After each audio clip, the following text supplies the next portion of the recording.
সুপ্রিয় দর্শক, আমি মুস্তফা দানি স্বাগত জানাচ্ছি সম্পাদকীয়তে। আজকের আলোচনার বিষয় পশ্চিমা বিশ্বেও নিরাপত্তা নেই। আর এ নিয়ে আলোচনার জন্য আমাদের স্টুডিওতে উপস্থিত আছেন প্রথমেই এয়ার কমান্ডার অবসরপ্রাপ্ত ইসফাক ইলাহি চৌধুরী, নিরাপত্তা বিশ্লেষক। মাঝখানে আছেন সলিমুল্লাহ খান, অধ্যাপক, university of liberal arts Bangladesh. এবং ওই প্রান্তে আছেন খন্দকার মনিরুজ্জামান, ভারপ্রাপ্ত সম্পাদক, দৈনিক সংবাদ। তবে আলোচনা শুরুর আগেই চলুন দেখে নিই এখনকার প্রধান সংবাদগুলো। প্যারিসের সিরিজ হামলায় 120 জন নিহতের ঘটনায় আইএসের দায় স্বীকার। বিশ্ব নেতাদের ক্ষোভ, নিন্দা। কোনো বাংলাদেশি হতাহতের খবর পাওয়া যায়নি। দেশে আইএসের অস্তিত্ব নেই দাবি নিয়ে বিশিষ্টজনদের ক্ষোভ। আইনশৃঙ্খলা রক্ষা বাহিনীর সক্ষমতা নিয়ে প্রশ্ন। জঙ্গি দমনে আরও বেশি তৎপর হওয়ার আহ্বান। সিলেটে কড়া নজরদারিতে প্রবাসীদের পাঠানো অর্থে গড়ে ওঠা এনজিওগুলো খতিয়ে দেখা হচ্ছে জঙ্গি তৎপরতার অভিযোগ।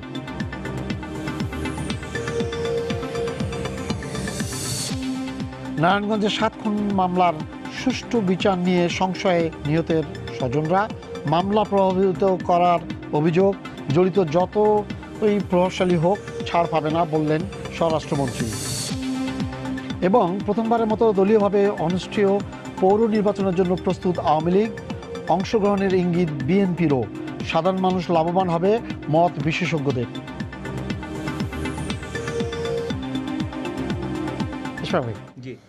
যে মানে সবটার জন্য একটা প্রশ্ন হচ্ছে যে নিরাপত্তা নাই।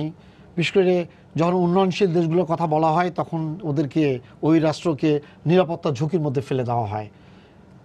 গতকাল যেটা ফ্রান্সের প্যারিসে হয়েছে, এটা ভয়াবহ জিনিস, মানে যেটা আমরা ভাবতেই পারি না, কিন্তু এটা হয়েছে। এবং এবছরের শুরুতেও কিন্তু সেখানে পত্রিকা অফিসে, রেস্তোরাঁয় এরকম সন্ত্রাসী কর্মকাণ্ড হয়েছে এবং অনেক মানুষ মারা গেছে। এবং এটা বলা হচ্ছে যে ইউরোপে সবচেয়ে, মানে তাদের দেশের ক্ষেত্রে দ্বিতীয় বিশ্বযুদ্ধের পরে সবচেয়ে ভয়াবহতম ঘটনা, এটা নৃশংস ঘটনা।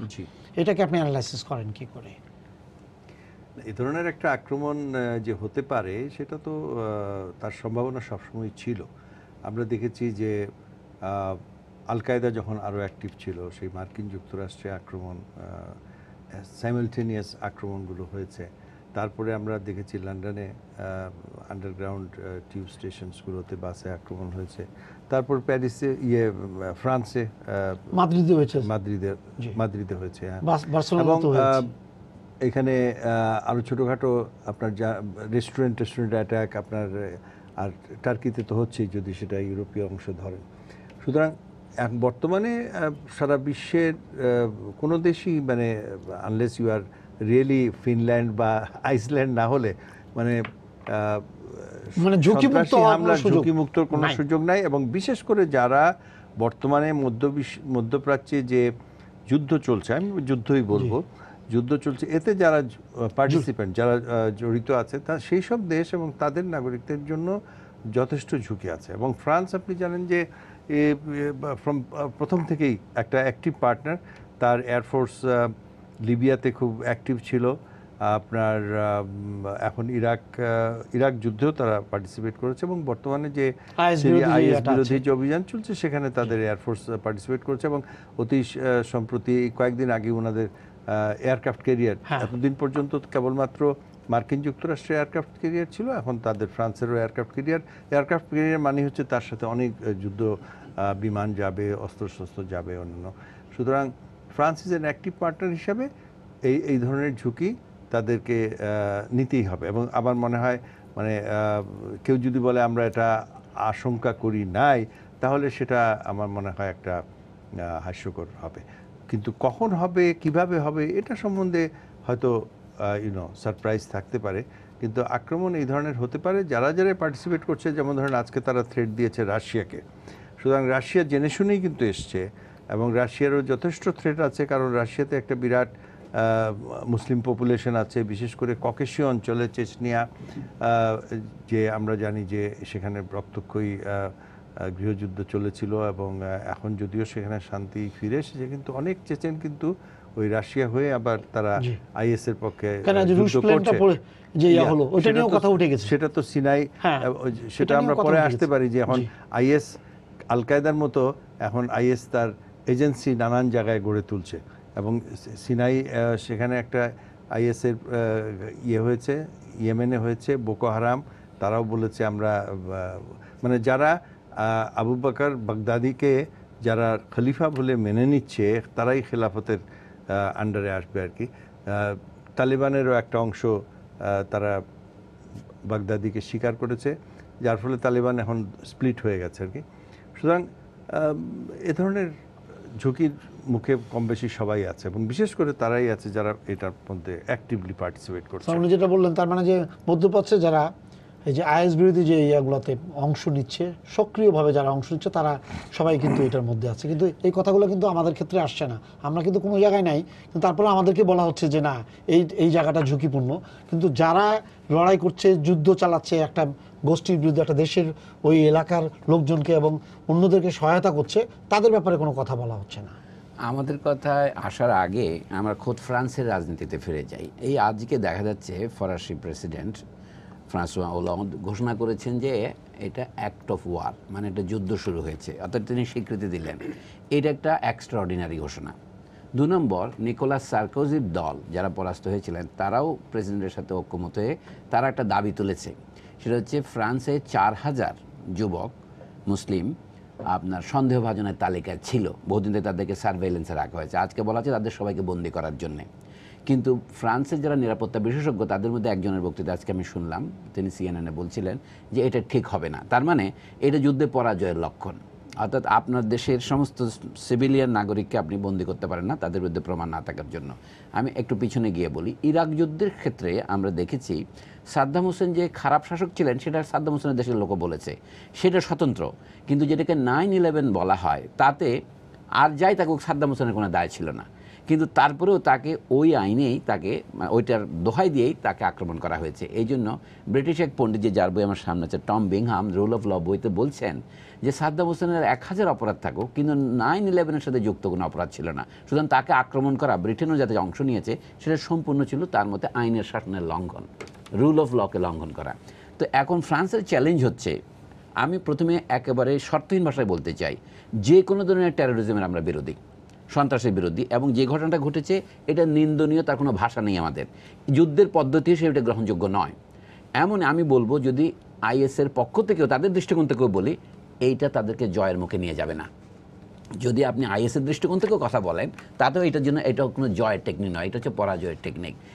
পৃথিবীর ইতিহাসে রাশিয়াতে দেখা গেছে, আমাদের দেশে কলোনিয়াল আমলে দেখা গেছে, এমনকি আয়ারল্যান্ডও দেখা গেছে সন্ত্রাসমূলক কর্মকাণ্ড, এমনকি শ্রীলঙ্কায় দেখা গেছে, এটা শেষ পর্যন্ত কোথাও নিয়ে যায় না, এটা রক্ত, হ্যাঁ না, হত্যা শুধু হত্যা ডেকে আনে, এটা উইনিং কৌশল নয়, এটা হেজেমনিক কৌশল নয়। তারপরেও আমাদের এখন একটু ঠান্ডা মাথায় চিন্তা করতে হবে এটা কেন ঘটে। সবাই বলছে দমন করতে হবে, আরও দমন করুন, দমন যদি করতে পারতেন তো করতেন, কিন্তু এখানে একটা গণ্ডগোল আছে। সাদ্দাম হোসেনের বিরুদ্ধে যুদ্ধ করার জন্য তারা যে কোনো ছলে এবং ছুতোয় যুদ্ধটা করেছিল, এই জন্য সেই গর্ত থেকে তারা এখন বেরোতে পারছে না।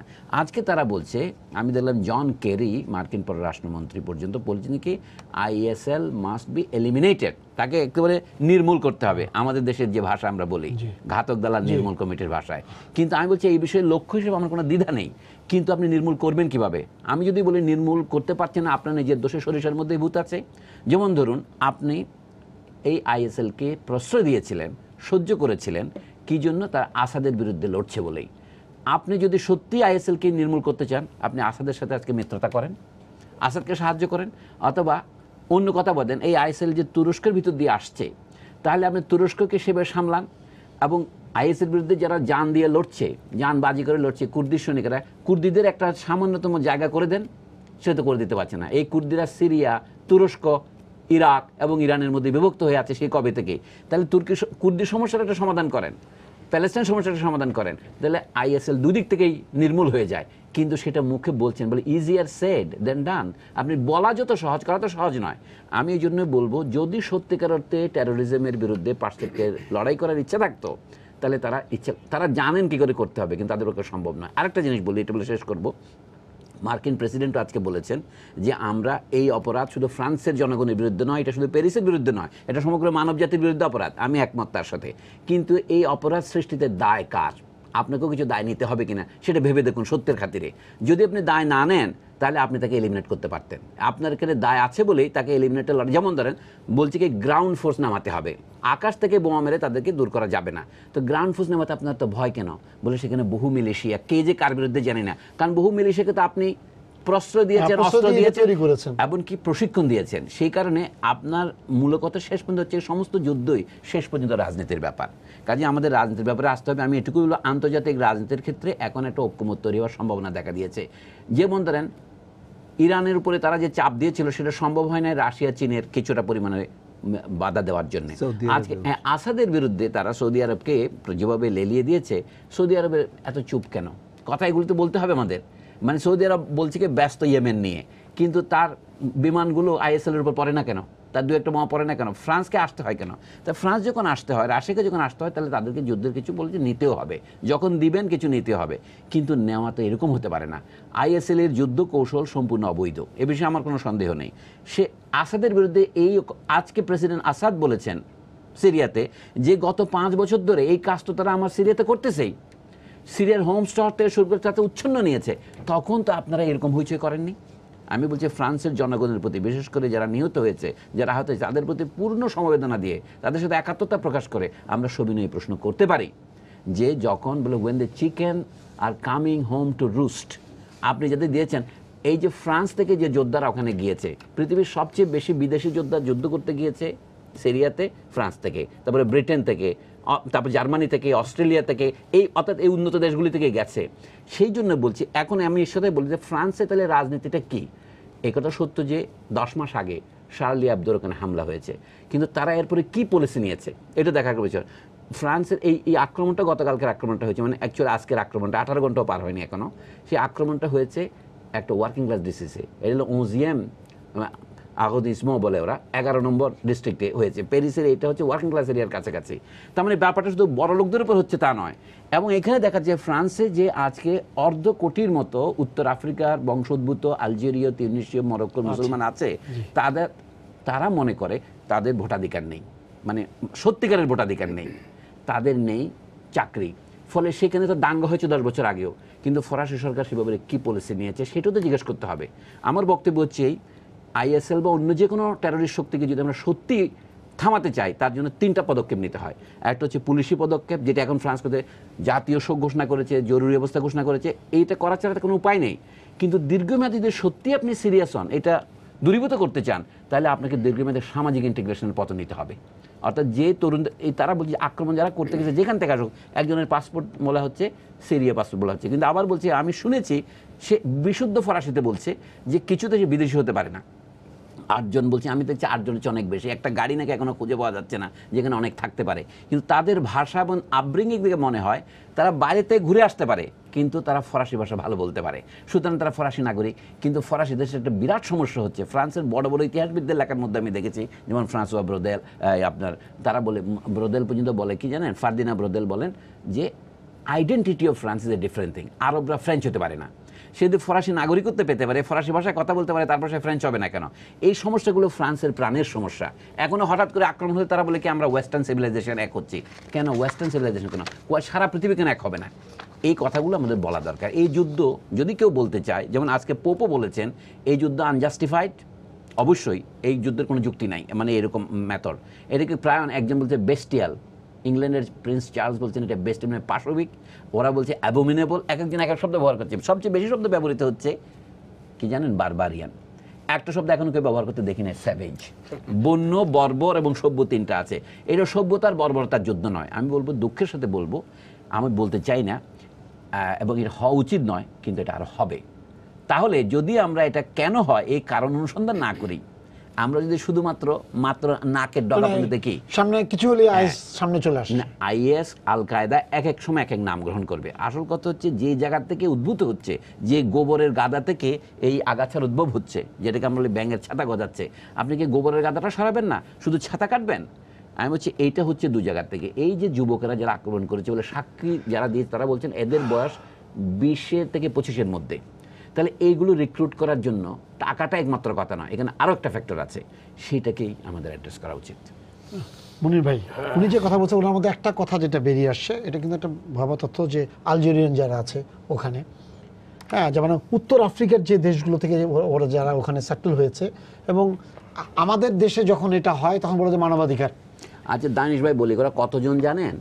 এটা হলো 5 মিলিয়ন, মানে 50 লাখ, আধা কোটি লোক আছে। তো এখন মনে করেন আমাদের এখানে 30,000 লোক যদি 5,000 লোক যদি ঢুকে, তাহলে ওদের মানবাধিকার লঙ্ঘন হচ্ছে, যা ইচ্ছে তাই বলে যাচ্ছে। উনি যে কথাটা বললেন যে ওইখানে দেখেন, ওইখানে এখনো মুসলমানরা সবচেয়ে বেশি, ইউরোপের সবচেয়ে বেশি মুসলমান এই ফ্রান্সে, একইভাবে এই জিউইস্ট। ধন্যবাদ। বিষয়টা হচ্ছে যে প্রথমত এই ধরনের বর্বর হামলা, এবং যে শব্দটা অধ্যাপক সাহেব ব্যবহার করতে চান না, আমি করতে চাই, যে স্যাভেজ অ্যাটাক, এটার আমরা নিন্দা জানাই। এটা কোনো কৌশল হতে পারে না অধিকার প্রতিষ্ঠার, বা সেটা ধর্মীয়ই হোক, সামাজিক হোক বা রাজনৈতিক হোক। অধিকার প্রতিষ্ঠার কোনো কৌশল এই ধরনের নিরীহ মানুষকে, নিরস্ত্র মানুষকে হত্যা করার মধ্যে দিয়ে হয় না। এটা কোনো ধর্মই স্বীকৃতি দেয় না, ইসলাম ধর্ম স্বীকৃতি দেয় না। কিন্তু একটি বিষয়, যে বিষয়টা আমার মনে হয় যে সবচেয়ে মানে গুরুত্ব দিয়ে ওয়েস্টার্ন ওয়ার্ল্ডকে এখন ভাবতে হবে আর কি, যে ফ্রাঙ্কেনস্টাইন তারা তৈরি করেছে বিভিন্ন স্টেজে তাদের স্ট্র্যাটেজিক ইন্টারেস্টে, নিজেদের ইন্টারেস্টেই করেছে, নিজেদের স্ট্র্যাটেজিক ইন্টারেস্টই তৈরি করেছে আর কি। তালেবান, আল কায়দা ক্রিয়েটেড বাই সিআইএ। হ্যাঁ, সিআইএ $450 মিলিয়ন দিয়েছে আল কায়দাকে ক্রিয়েট করার জন্য। এটা আমার কথা না, এটা আমেরিকান সেক্রেটারি কী বলে ফরেন মিনিস্ট্রির যে ওয়েবসাইট, সেখানেই ছিল। এটা পরে ওটা তুলে নিছে, ওখান থেকে আমি পেয়েছি। 450 মিলিয়ন তারা দিয়েছে টু ক্রিয়েট আল কায়দা, টু ফাইট দি সোভিয়েটস ইন কী বলে আফগানিস্তান। সরি, আপনি মুজাহিদদের কথা বলছেন। তালিবান তো আরো পরে আসলো, ততদিনে না, মুজাহিদ এন্ড বোথ আল কায়দাকেও টাকা দিয়েছে। আচ্ছা, সুতরাং নেতা তো তাই ছিল, ওনাকে আফগানিস্তানেই তৈরি বানাইছে তো উনি। লাদেন তো সেখানে 1980 থেকে সৌদি আরব থেকে তো নিয়ে এসে ওরাই আনছে, ওখানে সেট করছে। যাই হোক, সুতরাং এই যে জায়গাগুলো তাদেরকে রিথিঙ্ক করতে হবে। দে শুড থিঙ্ক যে হোয়াট দে হ্যাভ ক্রিয়েটেড। দেখেন, war of weapons of mass destruction ইরাকে আছে। হ্যাঁ, ব্রিটেন, আমেরিকার মতো দেশ যারা দাবি করে যে তাদের কী বলে ইন্টেলিজেন্স, তাদের ইনফরমেশন পাওয়ার সামর্থ্য পৃথিবীর যে কোনো দেশের চেয়ে অনেক বেশি উন্নত, অনেক বেশি তাদের মতো দেশ একটা পলিটিক্যাল ইন্টারেস্ট থেকে একটা মিথ্যা কথা বলে, হ্যাঁ, যে ইরাকে ওয়েপন্স অফ মাস ডিস্ট্রাকশন আছে। সাদ্দাম হাসান খারাপ লোক, আমি নিজে ব্যক্তিগতভাবে বিশ্বাস করি। He is not a good man. He killed so many people. কুর্দিশদেরকে মারছে, ইরাকি। এটা তো ভালো জানেন, সাদ্দামকে ক্রিয়েট করেছে কি? হ্যাঁ, যাক, সেটা পরের প্রশ্ন, যাচ্ছি না। হ্যাঁ, সুন্নিদেরকে মারছে, শিয়াদেরকে মারছে প্রচুর। কিন্তু দ্যাট ডাজন্ট মিন যে একটা ফলস প্রিটেক্সটের উপরে একটা দেশকে আক্রমণ করে সেই দেশে এরকম একটা ভ্যাকিউম তৈরি করা হয়েছে। আজকে আইএসএস সৃষ্টিটা কিভাবে হলো? যদি তর্কের খাতিরে ধরেও নিই যে আমেরিকা তাকে সৃষ্টি করে নাই, তখন তর্কের খাতিরে আমি ধরে নিচ্ছি। But when it was created, how it was created in Iraq. কখন? যখন সাদ্দামের অপসারণের পরে ইরাকের সমানে আপনার এই হামলা হচ্ছে, হ্যাঁ, টেররিস্ট হামলা হচ্ছে, সেখান থেকে যে শূন্যতাটা তৈরি হয়েছে, সেখান থেকে বাগদাদি এবং আপনার কি বলে আইএসি সৃষ্টি, এবং একটা খিলাফত প্রতিষ্ঠা করার তাদের যে স্লোগান বা তাদের যে কথা, সেই বিষয়ে।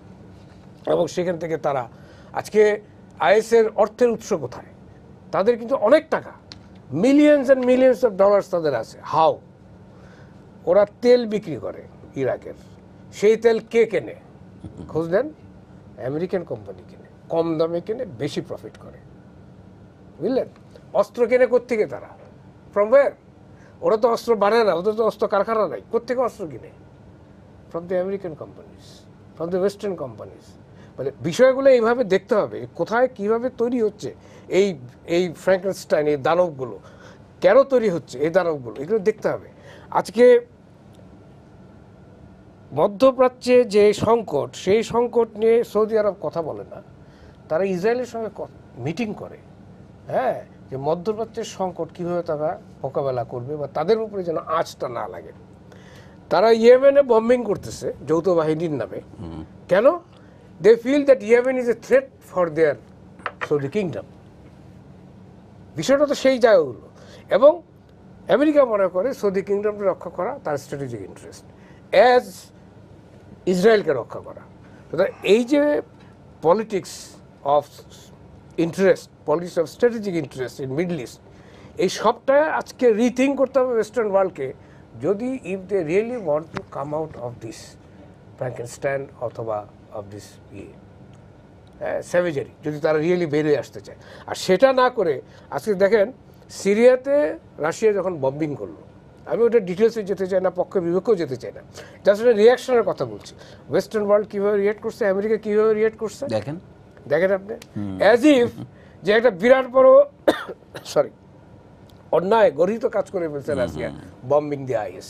কারণ তাদের, আমি যেটা রিড করি, আই মে বি রং, এখানে আরও দুজন আছে তারা বলবেন, যে আমি যেটা রিড করি সেই রিয়াকশন থেকে, যে তারা দে ওয়ান্টেড যে আইএস শুড ফাইট দেয়ার কি বলে আসাদ ডিসলজ হলে তারপরে তারা আইএস সম্পর্কে সিদ্ধান্ত নেয়। Exactly, it is my reading, I may be wrong. আমি এটা যোগ করি এখানে, আসাদের বিরুদ্ধে আইএসও আছে, আরো কতগুলি ফোর্স আছে, যেমন আল নুসরা ফ্রন্ট, যেটা আল কায়দার সাথে যুক্ত।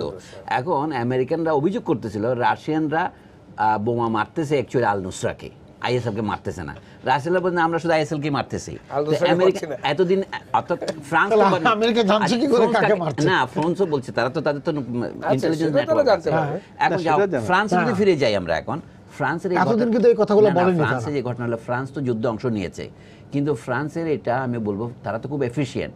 ফ্রান্স পৃথিবীতে টর্চারের মেথডকে সবচেয়ে বেশি সফিস্টিকেটেড করেছিল ফ্রেঞ্চরা, কোথায়? আলজেরিয়ায়। হ্যাঁ, তারা যা করেছিল সেটা সাংঘাতিক ব্যাপার। এই যে জামিলা বুপাসা, জামিলা বুহারে, যে সমস্ত আমরা পড়েছি 3 বীর নারীর কাহিনী, সেই ফ্রান্স তার ইন্টেলিজেন্সে ফেল করলো। এটা আমেরিকার বড় বড় বিশ্লেষকরা, নিরাপত্তা বিশ্লেষকরা আজকে বলছেন this is an intelligence failure.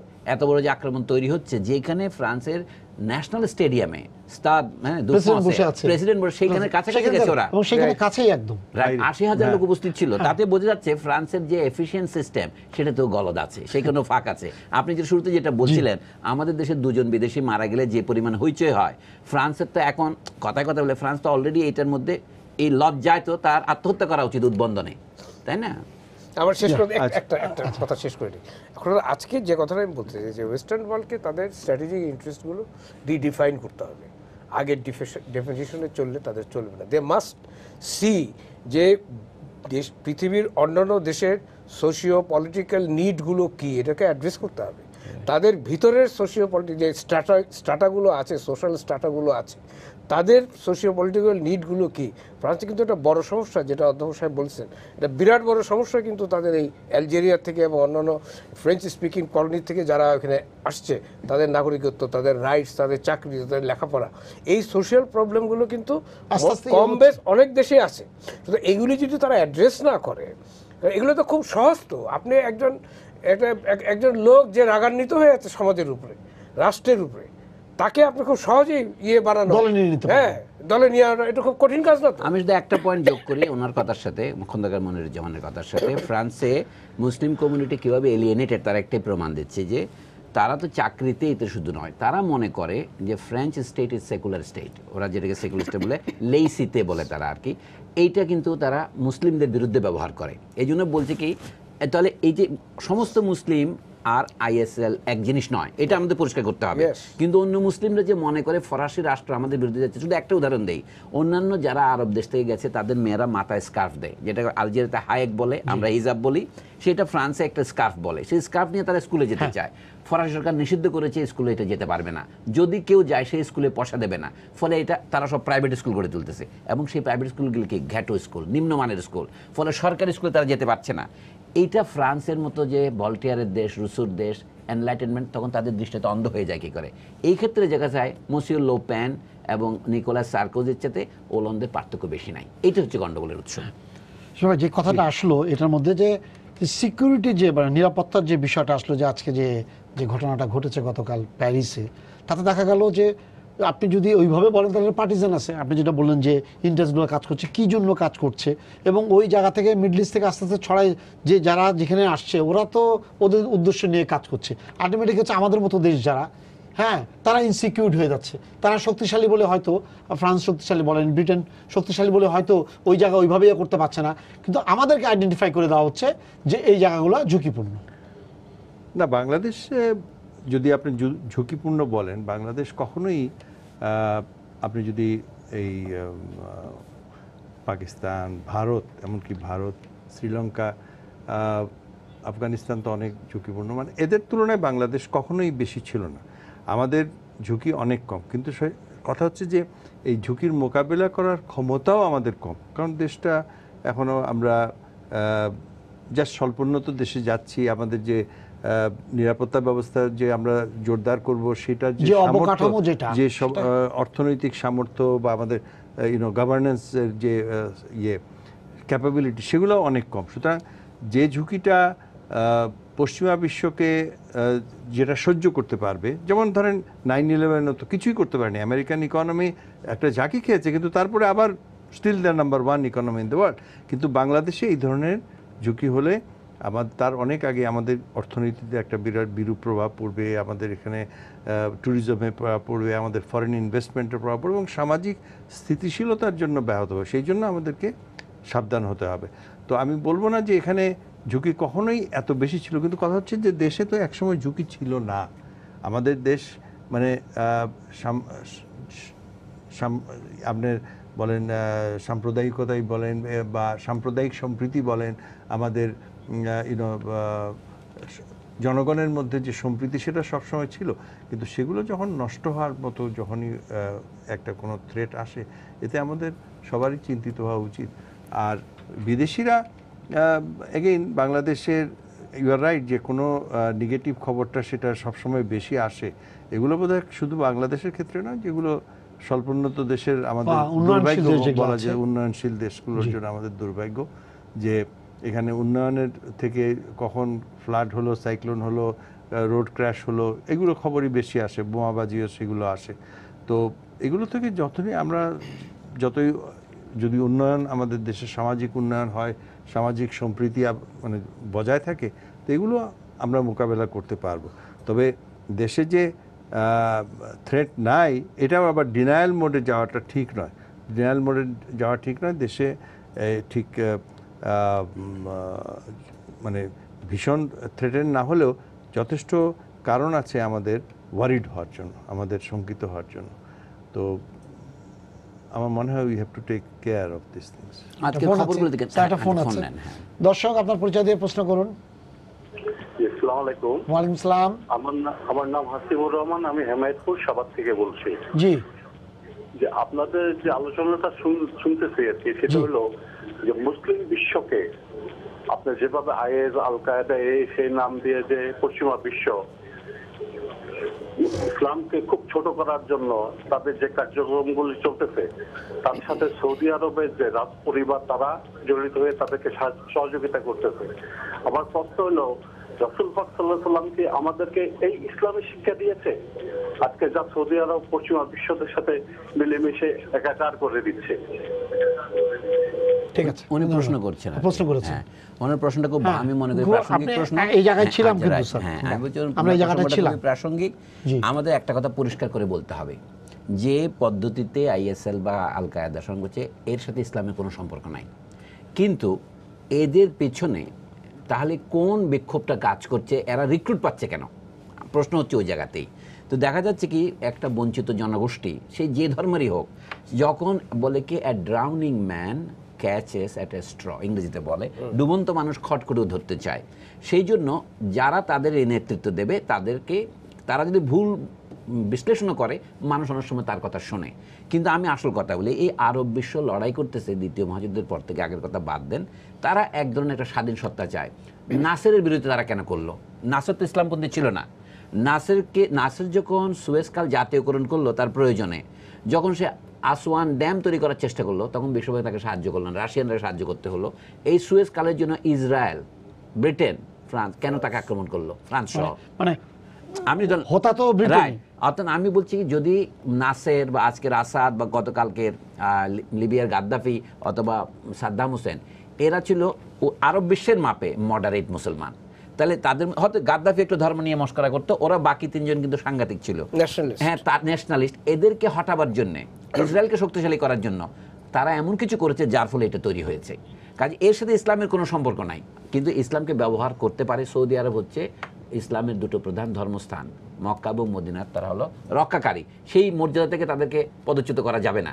সেই জন্য তাদের প্রতি আমাদের এক ধরনের ভক্তি আছে। এমনকি তুরস্ক যখন খেলাফতের দাবি করত তখন কিন্তু মক্কাকে তারা সরাতে পারে নাই। এই কথাগুলো খেয়াল রাখা উচিত। যা হোক, আমি যেটা বলছিলাম, বিপদের যে ঝুঁকির লেভেল, ব্রিটেন, আপনি জানেন ইউরোপে ঝুঁকির লেভেলকে 1 থেকে 5 ভাগ করা হয়। এটাকে যেটা সিভিয়ার বলে সেটা ফ্রান্সও ঘোষণা করে, আজকে ইংল্যান্ড এটা উন্নীত করে নাই, 4ই রেখেছে, যেটাকে সিভিয়ার বলে। তার মানে ঝুঁকির দিক থেকে তারা তো স্বঘোষিত ঝুঁকিতে আছেই। ব্রিটেন আছে, আজকে নিউ ইয়র্কেও কি হচ্ছে, নিউ ইয়র্কের সাংঘাতিক আজকে সন্ত্রাস তৈরি হয়েছে সব জায়গাতেই। এই আর কি প্রশ্নটা নিয়ে আমি কথা বলবো যে ঠিক আছে, আমরা পশ্চিমা বিশ্বকে দায়ী করতে পারি, আল কায়েদা সৃষ্টি করেছি, কিন্তু আমরা কি আমাদের দায়িত্ব পালন করছি কিনা, ওই যে প্রশ্নটা করলেন উনি, যে এখন সৌদি আরব সহ মধ্যপ্রাচ্যের বেশ কয়েকটি দেশ, তারা তাদের ভাবধারা, তাদের যে ইসলামের যে ভাবধারা, সেই ভাবধারা সমস্ত বিশ্বে চাপিয়ে দেওয়ার একটা প্রচেষ্টা। এটা চলছে এই যুদ্ধের মাধ্যমে, এটা চলছে অর্থ সংস্থানের মাধ্যমে, এটা চলছে আইডিওলজিক্যাল ওয়ারফেয়ার যেভাবে হচ্ছে সবখানে, যার ফলে আমাদের ইসলামের যে বিভিন্ন ধারা যেগুলো ছিল, সেটা মরক্কোতেই বলেন আর নাইজেরিয়াতে বলেন আর ইন্দোনেশিয়াতে বলেন, সেগুলো ভীষণভাবে ক্ষতিগ্রস্ত হচ্ছে। কেবলমাত্র তাদের ভাবধারাটাই ঠিক আছে। এবং এই আল কায়েদা এবং আইএস যেটা, এটা কিন্তু ওই একই ভাবধারা, এবং তালিবানও। এবং ইনফ্যাক্ট তাহলে বলতে পারেন যে তারা কেন আবার সৌদিকে থ্রেটেন করছে, যে তারা বলতে চাচ্ছে যে তাদের ইভেন সৌদি আরবিয়া এখন তাদের ভাবধারা থেকে সরে গেছে, যথেষ্ট ideologically motivated নয়, is not enough. They are not Wahhabi enough, they are not Salafist enough. সুতরাং এই যে একটা আমি বলবো, এবং এটা একটা অন্ধকার দিক। এখন আপনি দেখেন মসুলের লাইব্রেরি ধ্বংস করে দেওয়া, বই বন্ধ করে দেওয়া, তালিবানরা যেটা আফগানিস্তানে করেছিল, স্কুল কলেজ বন্ধ করে দেওয়া, সায়েন্স পড়তে পারবে না, জিওগ্রাফি পড়তে পারবে না, ফিজিক্স পড়তে পারবে না, সব কিন্তু ইসলামের নামে কিছু। সব কিছু আপনি আমেরিকাকে বা সোভিয়েত ইউনিয়নকে দোষ, ইউরোপিয়ানকে দোষ দিলে লাভ হয় না। এই নেতৃত্ব তো আসছে ওখান থেকে। এবং তারা এই একই ঘটনা ঘটেছিল কিন্তু যখন প্রথম ওয়াহাবি সমর্থন নিয়ে যখন বাদশাহ আব্দুল আজিজ যখন সৌদি আরবে চাপা, কিন্তু সেখান থেকে এরা বেরিয়ে আসছে। কিন্তু এরা সেই জিনিসটাতে 1930-এর যে আরব যেই মুভমেন্ট, সেটাতে ফিরে যাওয়ার চেষ্টা করছে। কিন্তু এটা তো সমস্ত মুসলমান সমাজ, কিন্তু আমরা কথা বলছি কিন্তু আমরা কিন্তু এগিয়ে আসছি না। আজকে কেন লক্ষ লোক রাস্তায় নামছে না যে এই যে তোমরা যা বলছো এটা ঠিক নয়, আমরা আমরা আমাদের সত্যিকার একটা শান্তির ধর্ম ইসলামকে আমরা প্রতিষ্ঠা করতে চাই, সে ধরনের কিন্তু আসছে না, সে ধরনের এপিল আসছে না। আমরা সবাই বলছি হ্যাঁ এটা ঠিক না, এটা ঠিক না, কিন্তু এরপরে স্ট্রংলি যেটা বলা দরকার, সেটা কোথাও হচ্ছে না। সেটা ঢাকায় হচ্ছে না, সেটা ইসলামাবাদে হচ্ছে না, সেটা আপনার কুয়ালালামপুরে হচ্ছে না, সেটা জাকার্তাতে হচ্ছে না, সেটা কায়রোতে হচ্ছে না। তো আমাদের যে এর বিরুদ্ধে যে আইডিওলজিক্যাল একটা করার সংগ্রাম গড়ে তোলা, সেটা প্রতিরোধ করা, যেটা জনগণ বিশেষ করে মুসলমান জনগোষ্ঠী থেকে আসা উচিত ছিল, সেটা কিন্তু এখনো হয়নি। শেষ পর্যায়ে আমরা আছি। আমি ওনার কথা ধরেই যে কথাটা বলতে চাই, আসলে আইডিওলজিক্যাল স্ট্রাগলের ব্যাপারটা কিন্তু খুব ইম্পর্টেন্ট, বিশেষ করে উইদিন, অর্থাৎ ইসলামিক যে দেশগুলোতে মুসলমান প্রধান জনগণ আছে এবং যারা এগুলো স্টাডি করে। একটা বড় দীনতাটা কি জানেন? বড় দীনতাটা হচ্ছে যে আজকে ধর্ম নিয়ে কিন্তু কেউ স্টাডি করে না। এটা সবচেয়ে, একসময় কিন্তু স্টাডি হতো ধর্ম নিয়ে, প্রচণ্ড স্টাডি হতো, এখন কিন্তু কেউ স্টাডি করে না। এটা একটা বড় দীনতা। এবং এই যে জায়গাগুলো, যে ধর্ম, ইসলাম ধর্মটা কি, এবং আজকে আইএস বা এরা বা ওয়াহাবিজমটা কি প্রিচ করতেছে সারা দুনিয়াতে, সেটা কি, এটা ডিফারেন্সিয়েশন কিন্তু কোথাও করা হয়নি। কোথাও কিন্তু আমাদের দেশেও কিন্তু বলছে না যে ওয়াহাবিজমটা কি, কোত্থেকে আসলো, কিভাবে আসলো, এবং কী প্রিচ করতেছে, আর রিয়েল ইসলামটা কি। এই জায়গাটা যদি আপনি ডিফারেন্সিয়েট না করতে পারেন, সাধারণ মানুষ কিন্তু ধর্মে বিশ্বাস করে, সাধারণ মানুষ কিন্তু ধর্ম পালন করতে চায় এবং ধর্মকে শান্তিপূর্ণভাবেই তারা দেখতে চায়। কিন্তু যখনই আপনি চাপিয়ে দেওয়ার চেষ্টা করবেন এবং যখনই আপনি একটি বিরুদ্ধ শক্তির থেকে দাঁড়িয়ে, অবস্থান থেকে দাঁড়িয়ে যখন আপনি ধর্মটাকে দেখবেন, তখনই কিন্তু এই বারবারিজম বা এই ধরনের স্যাভেজারি বা এই ধরনের হঠকারী এই ঘটনা বা মানুষ হত্যা করা, নিরপরাধ মানুষকে হত্যা করার বিষয়গুলো চলে আসে। এই জায়গাটা আজকে ধরা দরকার, বলা দরকার। সেটা ইসলামে একসময় মুসলমানদের মধ্যে বিভিন্ন দেশে খুব বিখ্যাত স্কলার ছিল, তাদের অনেকের নাম আমরা জানি, আমি আলোচনা দীর্ঘভাবে বলতে চাই না। হিস্টোরিয়ান ছিল, ম্যাথমেটিশিয়ান ছিল, কেমিস্ট ছিল, সবই ছিল, তাই না? কিন্তু সেই জায়গাটা নাই, কিন্তু সেই স্টাডিটা কিন্তু নাই। আজকে সবাই আমরা বলছি এটা ফাইট করতে হবে, বাট হাও? একটা তো আছে সামাজিক, প্রশাসনিক, রাজনৈতিক উপায় অবশ্যই আছে, কিন্তু ধর্মের ভিতর থেকেও তো এটা ফাইট করা যায় এবং খুব শক্তিশালীভাবে ফাইট করা যায়। সেই জায়গাটা কিন্তু যারা ধর্ম নিয়ে চর্চা করেন, ধর্মের কথা বলেন, তারা কিন্তু এগিয়ে আসছেন না। কিন্তু এটা খুব জরুরি।